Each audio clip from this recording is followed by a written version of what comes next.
పండగలే. High power ఉల్లాసం, high power ఉత్సాహం, high power ఆరోగ్యం, హై పవర్ ఆనందం. గుంటూరు వారి XXL మరియు హై పవర్ హార్స్ దేశవాళీ మినపగుళ్ళు. బంధాలు అనుబంధాలు మరింత దృఢంగా, మరింత బలంగా.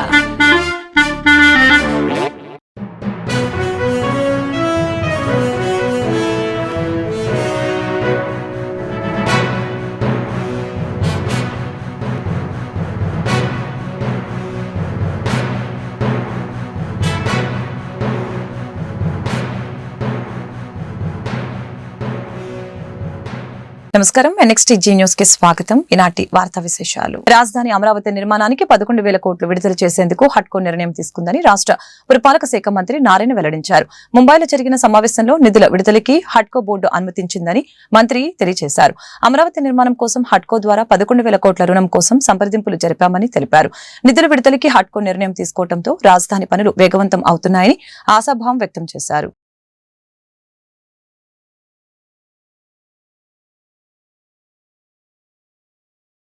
కర్నూలు జిల్లా ఆదోని పట్టణంలోని సంతోష్ పత్తి జిన్నింగ్ అండ్ ప్రెస్సింగ్ మిల్లులో బుధవారం భారీ అగ్ని ప్రమాదం జరిగింది. 8.8 కోట్ల విలువ చేసే పత్తి బేళ్లు, పత్తి గింజలు అగ్నికి ఆహుతైనట్లు యాజమాన్యం తెలిపింది. అగ్నిమాపక సిబ్బంది ఘటనా స్థలానికి చేరుకుని మంటలార్పారు. విద్యుత్ ఘాటకానికి కారణం అగ్ని ప్రమాదం జరిగినట్లు తెలిపారు. ఈ ఘటనలో 2 ట్రాలీ ఆటోలు కూడా దగ్ధమయ్యాయి.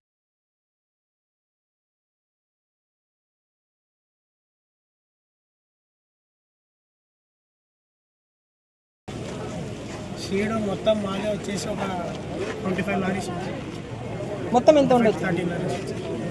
మొత్తం అంచనా ఎంత ఆస్తి నష్టం? మొత్తం అంచనా ఒకసారి వేయాలి సార్, లెక్కేసుకొని మొత్తం చూసుకోవాలి. ఎలా జరిగింది? ప్లాంట్ అడ్మిషన్ షార్ట్ సర్క్యూట్ అయింది సార్. పైన ఎలివేటర్ దగ్గర షార్ట్ సర్క్యూట్ అయింది. లాస్ట్ చూడడం అక్కడే స్పార్క్ ఉంది సార్, అక్కడ అయింది. మీ పేరు? నా పేరు ప్రశాంత్ సార్. మీరేం పేరు? Factory owner. మాజీ మంత్రి వైసీపీ నేత కాకాని గోవర్ధన్ రెడ్డిపై కేసు నమోదైంది. పోలీసులపై అనుచిత వ్యాఖ్యలు చేశారంటూ కోళ్ల దిన్నెకు చెందిన ప్రసన్న కావలి 1వ నెంబర్ పోలీసులకి ఫిర్యాదు చేశారు. దీంతో పోలీసులు కాకానిపై కేసు నమోదు చేశారు. ఇటీవల బాగోలు మండలం కోళ్ల దిన్నెలో కాకాని అనుచిత వ్యాఖ్యలు చేసినట్లు ప్రసన్న తన ఫిర్యాదులో పేర్కొన్నారు.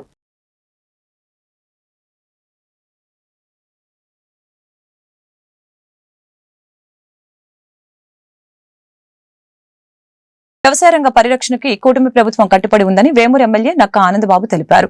అన్నదాత సంక్షేమాన్ని కాంక్షిస్తూ అనేక కార్యక్రమాలు అమలు చేస్తున్నామని చెప్పారు. వేమూరు మార్కెట్ యార్డు కమిటీ ఆవరణలో గుంటూరు జిల్లా కోఆపరేటివ్ మార్కెటింగ్ సొసైటీ లిమిటెడ్ వారి ఎరువుల విక్రయ కేంద్రాన్ని వేమూరు ఎమ్మెల్యే నక్కా ఆనందబాబు ప్రారంభించారు. ఈ సందర్భంగా ఏర్పాటు చేసిన సభలో ఆయన మాట్లాడారు.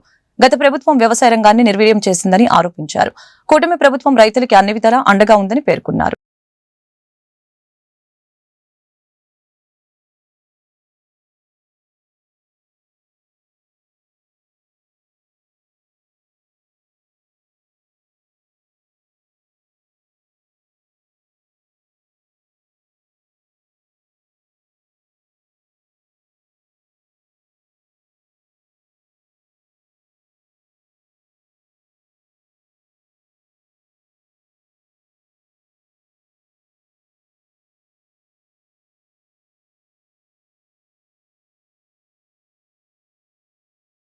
ఎరువుల అవసరం ఇప్పుడు చాలా ఎక్కువగా ఉంది.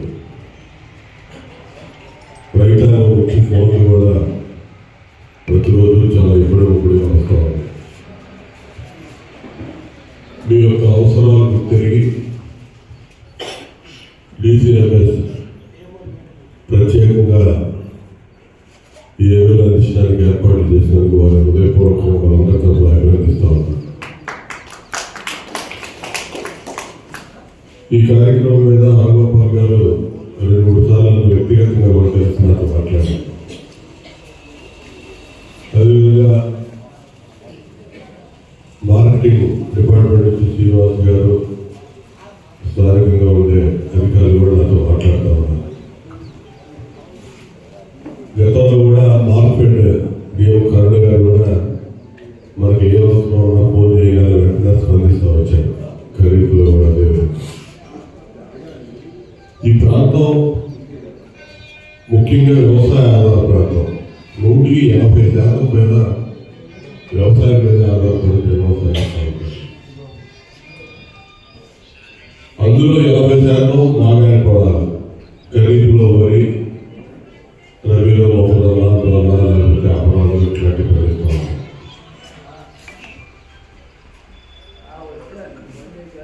ఇటువంటి పరిస్థితుల్లో రైతుకి ఏ టైంలో ఏ సకాలంలో అందిస్తే వారికి ఉపయుక్తంగా ఉంటుందో ఆ పని చేయాల్సిన బాధ్యత ప్రభుత్వం మీద ఉంది.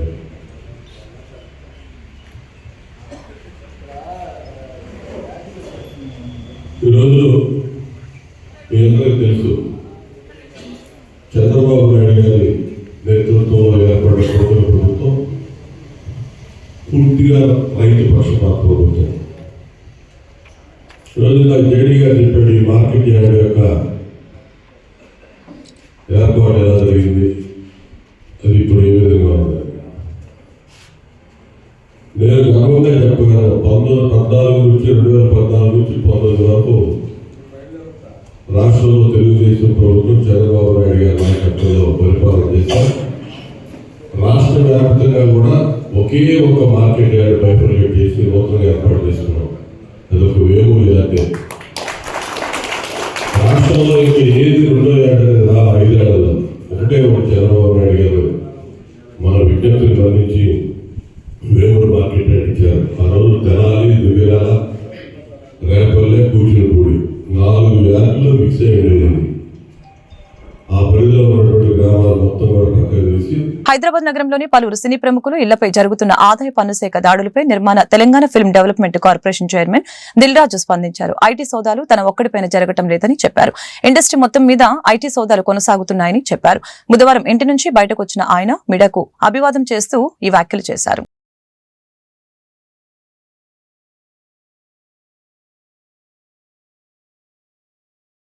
గుంటూరు జిల్లా నందివెలుగు వద్ద ఎంతో కీలకమైన బ్రిడ్జి నిర్మాణాన్ని గత ప్రభుత్వం పూర్తిగా నిర్లక్ష్యం చేసింది. గుత్తేదారికి బిల్లులు చెల్లించక పనులు అర్థాంతరంగా నిలిచిపోయాయి. పైవంతన లేక ట్రాఫిక్ లో చిక్కుకున్న వాహనదారులు అవస్థలు పడుతున్నారు.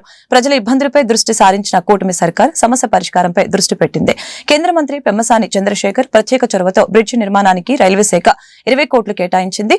బ్రిడ్జి పునర్నిర్మాణానికి మార్గం సుగమం కావడంతో ఏడాది చివరి నాటికి పై వంతెన అందుబాటులోకి వచ్చే అవకాశం ఉంది.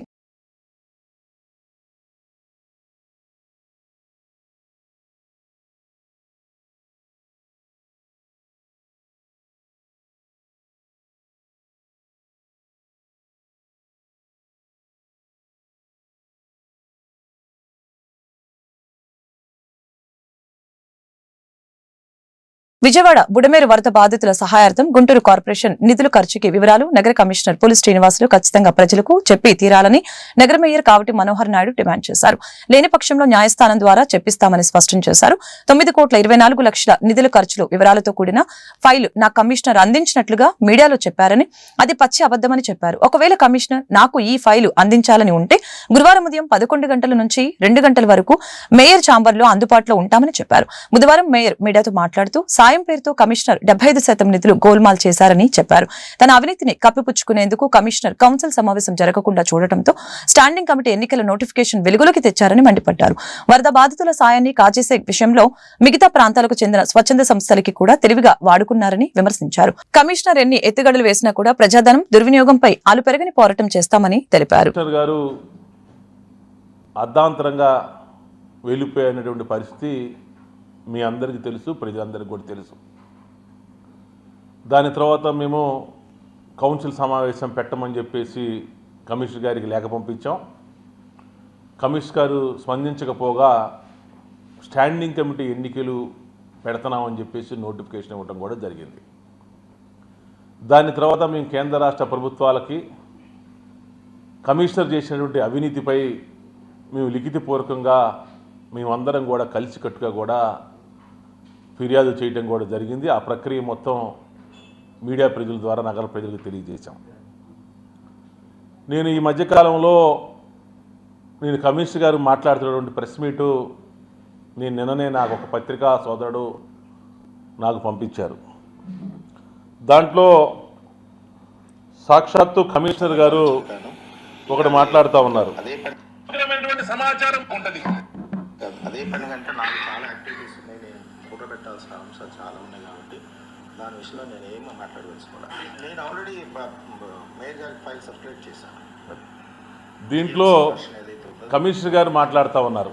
నేను యాజ్ ఏ ఆఫీసర్ నేను మేయర్ గారికి కూడా రాబోయే రోజుల్లో ఫైల్ సర్క్యులేట్ చేశాను. మేయర్ గారికి ఫైల్ ఆయనకి పంపించానని చెప్పేసి కమిషనర్ గారు మాట్లాడుతూ నేను పత్రికల్లో నేను చూడటం కూడా జరిగింది. నేను అడుగుతా ఉన్న కమిషనర్ గారిని, ఈ బుడమేరుకు సంబంధించి నిధులు ఖర్చు పెట్టాలి, గుంటూరు నగరపాలక సంస్థ తరపు నుంచి మీరు సహాయం చేయాలి అని చెప్పేసి రాష్ట్ర ప్రభుత్వం ఆదేశాలు జారీ చేసినప్పుడు మీరు నాకు ఫోన్ చేశారు. నాకు ఫోన్ చేసి నాతో మాట్లాడారు. రాష్ట్ర ప్రభుత్వం ఆదేశాలు జారీ చేసిందండి, బుడమేరుకు సంబంధించి మనము కూడా ఆ బాధితులకు సాయం చేయాలి అని చెప్పేసి చేయమని చెప్పేసి ప్రభుత్వం ఆదేశించిందండి అని చెప్తే, తప్పకుండా మనం చేద్దాం, తప్పకుండా చేయాల్సినటువంటి పరిస్థితి కూడా ఉంది, అది పక్కనే మన కార్పొరేషన్ కాబట్టి దాన్ని ఆదుకోవాల్సినటువంటి పరిస్థితి 100% ఉన్నది, ఏ విషయంలో కూడా మీరు వెనకాడవద్దు, ప్రభుత్వం ఆదేశం ప్రకారం ముందుకు వెళ్ళండి, తప్పకుండా గౌరవ సభ్యులు అందరూ కూడా దాన్ని గౌరవంగా ఆమోదం తెలియజేస్తారు, ఏం పర్వాలేదు, మీరు ముందుకు వెళ్ళండి అని చెప్పేసి. సార్వత్రిక ఎన్నికల్లో ప్రజలు చారిత్రాత్మక తీర్పు ఇచ్చారని ఉమ్మడి కృష్ణా, గుంటూరు జిల్లాల పట్టభద్రుల నియోజకవర్గ ఎమ్మెల్సీ కూటమి అభ్యర్థి ఆలపాటి రాజేంద్ర ప్రసాద్ తెలిపారు. అలాగే మార్చిలో జరగబోయే పట్టభద్రుల ఎమ్మెల్సీ ఎన్నికల్లో కూటమి అభ్యర్థుల విజయానికి కృషి చేయాలని ఉద్యోగ సంఘాల నేతలు పిలుపునిచ్చారు. 7 నెలల కూటమి పాలనలో ఏపీ ప్రగతి పరుగులు తీస్తుందని పేర్కొన్నారు. గత ప్రభుత్వం ఉద్యోగాలకు జీతభత్యాలు కూడా ఇవ్వలేకపోయిందని ఆరోపించారు.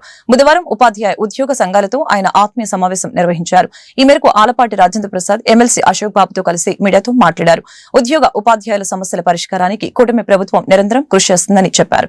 ఈ కార్యక్రమంలో మాజీ ఎమ్మెల్సీ రామకృష్ణ, ఉమ్మడి ఉభయ గోదావరి జిల్లాల పట్టభద్రుల ఎమ్మెల్సీ కూటమి అభ్యర్థి రాజశేఖర్, ఉద్యోగ సంఘాల రాష్ట్ర నాయకులు పాల్గొన్నారు. గాడి తప్పినటువంటి వ్యవస్థలన్నింటినీ గాడిలో పెట్టాలి, పూర్వ వైభవం తీసుకురావాలి, రాజధాని పునర్నిర్మాణం జరగాలి, ప్రాజెక్టులని నిర్మించుకోవాలి, పారిపోయిన పరిశ్రమలు తెచ్చుకోవాలి, ఏదైతే ఎన్నికల మేనిఫెస్టోలో పొందుపరిచానో ఆ మేనిఫెస్టోని కూటమి ప్రభుత్వం ద్వారా అమలు చేయాలి.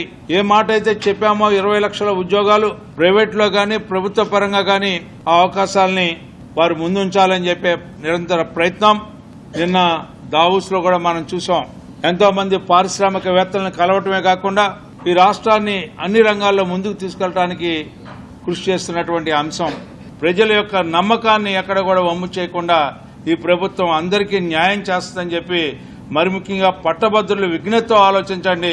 మీరు మా ఇద్దరిని గెలిపించి ఈ రోజున మీరు ఒక సందేశాన్ని ఈ యొక్క మంచి ప్రభుత్వానికి మద్దతుగా ఇవ్వాల్సిందిగా కోరుకుంటూ దావోస్ లో జరిగిన కంట్రీ స్ట్రాటజిక్ డైలాగ్ సమావేశంలో ఏపీ ముఖ్యమంత్రి చంద్రబాబు, తెలంగాణ ముఖ్యమంత్రి రేవంత్ రెడ్డి, మహారాష్ట్ర ముఖ్యమంత్రి దేవేంద్ర ఫడ్నవీస్ పాల్గొన్నారు. దేశం ఒక యూనిట్ గా పెట్టుబడులు రాబట్టేలా కేంద్ర వాణిజ్య మంత్రిత్వ శాఖ ఈ కార్యక్రమాన్ని నిర్వహిస్తోంది.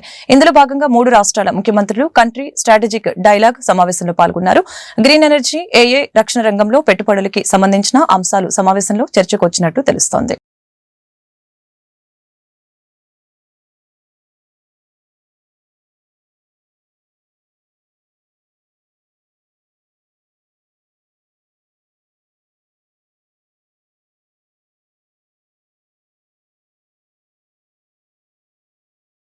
ఒకవైపు కూటమి నాయకులు, ఎమ్మెల్యేలు స్వయంగా బడా పారిశ్రామికవేత్తలను కమిషన్ల కోసం బెదిరిస్తూ, మరొక వైపు పెట్టుబడులు పెట్టమని ప్రాధాయపడితే వారెలా ముందుకొస్తారని వైసీపీ అధికార ప్రతినిధి నాగార్జున యాదవ్ సూటిగా ప్రశ్నించారు.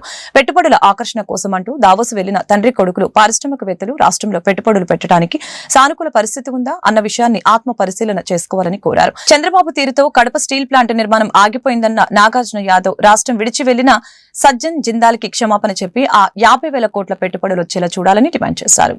కొంత కార్యక్రమం జరిగింది. ఈ కార్యక్రమంలో మహారాష్ట్రలో జేఎస్డబ్ల్యూ గ్రూప్కి చెందినటువంటి వ్యాపార దిగ్గజం సజ్జన్ జిందాల్ గారు 3 లక్షల కోట్ల రూపాయల పెట్టుబడులు మహారాష్ట్రలో పెడుతున్నామనేటువంటి ప్రకటన జరిగింది. ఆ రాష్ట్ర ముఖ్యమంత్రి గారితో ఒప్పందం కూడా చేర్చుకున్నట్టు జేఎస్డబ్ల్యూ గ్రూప్ ప్రకటించింది. మహారాష్ట్ర ప్రభుత్వం ప్రకటించింది. అందుకు సంబంధించినటువంటి వార్తా కథనం జాతీయ మీడియాలో. వీరేం చెబుతున్నారంటే మహారాష్ట్రలో అత్యంత వెలుగుబడినటువంటి గడ్చిరోలి ప్రాంతాన్ని స్టీల్ సిటీ ఆఫ్ ఇండియాగా మార్చేటువంటి ఏర్పాటు మహారాష్ట్ర ప్రభుత్వం చేస్తుందని చెప్పారు. ఈరోజు ఈ విషయాన్ని మీ అందరికీ ఎందుకు తీసుకొస్తున్నానంటే మీ దృష్టికి, ఆంధ్రప్రదేశ్ రాష్ట్రంలో కూడా వైఎస్ జగన్మోహన్ రెడ్డి గారు ముఖ్యమంత్రిగా ఉండగా సజ్జన్ జిందాల్ గారిని ప్రత్యేకంగా ఆహ్వానించి ఆంధ్రప్రదేశ్ రాష్ట్రంలో కడపలో 8,800 కోట్ల రూపాయల భారీ పెట్టుబడితో ఒక స్టీల్ ప్లాంట్ నిర్మించాలని, రాయలసీమ ప్రాంతంలో ఉన్నటువంటి యువతకి భరోసా కల్పించాలని, ఆ ప్రాంతాన్ని అభివృద్ధి చేయాలనేటువంటి సంకల్పం జగన్మోహన్ రెడ్డి గారు చూపించి ముందుకు తీసుకెళ్లారు. 2 ఏళ్ల క్రితమే శంకుస్థాపన కూడా చేస్తూ స్వప్నాన్ని సాకారం చేసినటువంటి వైనాన్ని కూడా మనం గమనించాం. దీంతోపాటు 2022లో సుమారుగా 50,500 కోట్ల రూపాయల పెట్టుబడులు జిందాల్ గ్రూపు ఆంధ్రప్రదేశ్ రాష్ట్రంలో పెడుతుందని జరిగినటువంటి పెట్టుబడుల సదస్సులో కూడా 6 ఒప్పందాలు వైఎస్ఆర్ కాంగ్రెస్ పార్టీ హయాంలో జరిగినటువంటి విషయాన్ని కూడా మీ ముందుకు తీసుకొస్తున్నాం. ఇవన్నీ ఇటువంటి పరిస్థితులు ఉంటే చంద్రబాబు నాయుడు గారు బొంబాయి నుంచి ఒక జూనియర్ ఆర్టిస్ట్ని తీసుకొచ్చారు. హనీ ట్రాప్ పేరు పొందినటువంటి జత్వాని అనేటువంటి ఒక జూనియర్ ఆర్టిస్ట్ని తీసుకొచ్చి జిందాల్ని వేధించి ఆయన పైన నిందారోపణ చేసి ఆయన పైన కేసులు వేసి ఆయన్ని రాష్ట్రం నుండి పారిపోయేలాగా తరిమేలాగా అన్ని రకాల ప్రయత్నాలు చేసి ఈ 50,500 కోట్ల రూపాయల పెట్టుబడులు ఏమైపోయాయో తెలియదు. గిరిజన కుటుంబంపై దాడికి పాల్పడిన అధికార తెలుగుదేశం పార్టీకి చెందిన తిరువూరు ఎమ్మెల్యే కొలికిపూడి శ్రీనివాసరావుని తక్షణమే అరెస్టు చేయాలని వైసీపీ బాపట్ల జిల్లా అధ్యక్షులు మాజీ మంత్రి మేరక నాగార్జున డిమాండ్ చేశారు. తిరువూరు నియోజకవర్గం ఏ కొండూరు మండలం గోపాలపురంలో ఎమ్మెల్యే దాడితో మనస్తాపం చెంది ఆత్మహత్యయత్నం చేసిన వైసీపీ వార్డు సభ్యురాలు బూక్య చంటిని ఎమ్మెల్సీ మొండితోక అరుణ్ కుమార్, పార్టీ నేతలు దేవినేని అవినాష్, నల్లగట్ల స్వామిదాసు, రాయన భాగ్యలక్ష్మితో కలిసి ఆయన పరామర్శించారు. ఈ సందర్భంగా బూక్య చంటి కుటుంబానికి వైసీపీ అండగా ఉంటుందని ధైర్యం చెప్పారు. అనంతరం మేరక నాగార్జున మీడియాతో మాట్లాడారు. స్థానిక ఎమ్మెల్యే వ్యవహరించిన తీరుపై మండిపడ్డారు. ఈ వార్తలు ఇంతటితో సమాప్తం. మరొక బులెటిన్లో మళ్ళీ కలుద్దాం. నమస్కారం.